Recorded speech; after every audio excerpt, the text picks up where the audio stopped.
Waldsassen mit seiner Basilika und dem Kloster. Eine Abtei, die weit über die Oberpfalz hinaus bekannt, ja berühmt ist. Aber was sich hier hinter diesen ehrwürdigen Mauern manchmal abspielt, was hier ausgekocht wird, das mit Verlaub stinkt zum Himmel nach Zwiebeln. Die sind die Grundlage für die Zwiebelzuckerl. Bonbons, die Schwester Felicitas und Schwester Hanna-Maria mehrmals in der Woche produzieren. Schwester Felicitas, für wie viel Zwiebelzuckerl ist denn das jetzt Material? Das wird jetzt Material für eine Fuhre, das sind so ungefähr 10, 11 Backerl, also gut 1,5 Kilo. Die Prozedur dauert 2 Stunden. Immer wenn die beiden Zeit haben, machen sie die Zuckerl. Schwester Hanna-Maria ist nämlich eigentlich Religionslehrerin und Schwester Felicitas kümmert sich ums Hauswesen im Kloster und ist Organistin. Willst du abschütten? Okay, kannst du umnehmen. Oder soll ich machen? Ja, dann mache ich abschütten und schütten und du machst zusammendingsen und walzen. Ja, gut. Jetzt kommt es direkt ein bisschen in die Quere, gell? Nee, wir müssen uns nur absprechen. Na, was macht? Aber ihr habt keine Verständigungsschwierigkeiten, die Österreicherin und die Sauerländerin, oder? Manche Worte sind schon immer noch ein bisschen lustig. Ja. Die eine sagt Zuckerl, die andere sagt Bonbon. Die eine sagt Kübel, die andere Eimer, aber die zwei sind schon ein eingespieltes Team. Nachdem die Zwiebeln ausgekocht worden sind, haben sie ihre Schuldigkeit getan. Worauf die beiden abgesehen haben, ist der Sud. Der ist das A und O. Felicitas und Hanna-Maria, 2 junge Schwestern. Beide haben studiert, beide hätten auch ein ganz anderes Leben führen können. Und beide haben sich fürs Kloster entschieden. Ich bin schon 2006 ins Kloster gekommen, nach dem Abitur.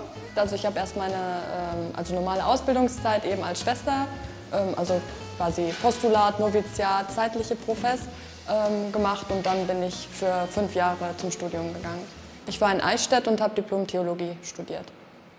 Ja, sagen Sie mal, wenn man 19 ist, das war schon eine Entscheidung. Das ist ja eine Lebensentscheidung. Ja, aber ich denke, vielleicht ist es die Jugend, die es leichter macht. Also so kommt es mir manchmal vor. Es hat so seine Vor- und Nachteile. Die Vorteile? Ja, die Vorteile ist, dass man irgendwie ich war zu der Zeit sehr, sage ich jetzt mal, auch leidenschaftlich so und habe wirklich für die Sache gebrannt und ich glaube, das hat es mir dann ermöglicht, diesen Schritt zu gehen, auch wenn der so schwerwiegend war, also einfach eine Lebensentscheidung schon war, sehr früh. Und der Nachteil ist, dass man so jetzt, wenn man dann schon ein bisschen älter ist, sich fragt, ja, waren das nicht nur Flausen, habe ich nicht irgendwie vielleicht was verpasst? Aber irgendwie, wenn man sich dann damit auseinandersetzt, dann kommt man immer wieder zum Schluss, dass es die richtige Entscheidung war. Also Sie haben eigentlich nichts verpasst, oder? Würde ich jetzt nicht behaupten. Ja, weil das ist ja heutzutage ins Kloster gehen, hui, das ist schon eine Entscheidung. Ja.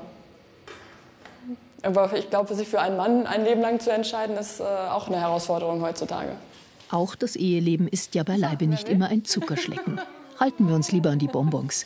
Der Sud wird mit Zucker eingekocht und kommt dann auf eine Marmorplatte. Also die Platte an sich muss eingefettet werden, damit die Masse da nicht drauf kleben bleibt. Das ist so wie eine Kuchenform eigentlich.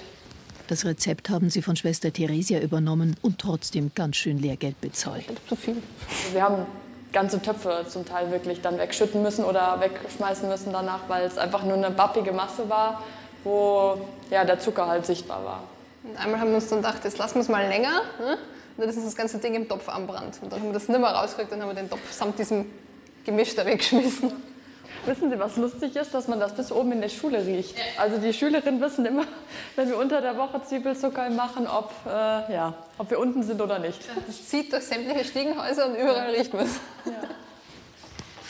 Jetzt wird es ein bisschen spannend.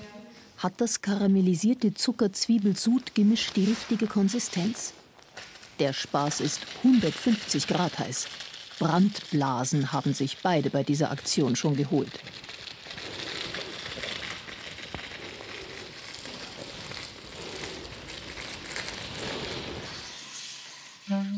Die Masse kühlt ab und wird dann weiter bearbeitet.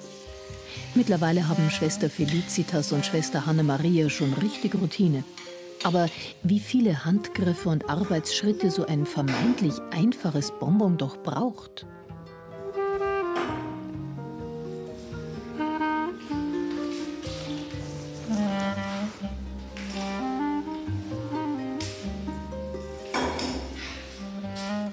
Schaut gut aus, oder? Ja, bis jetzt schon. Schauen wir mal.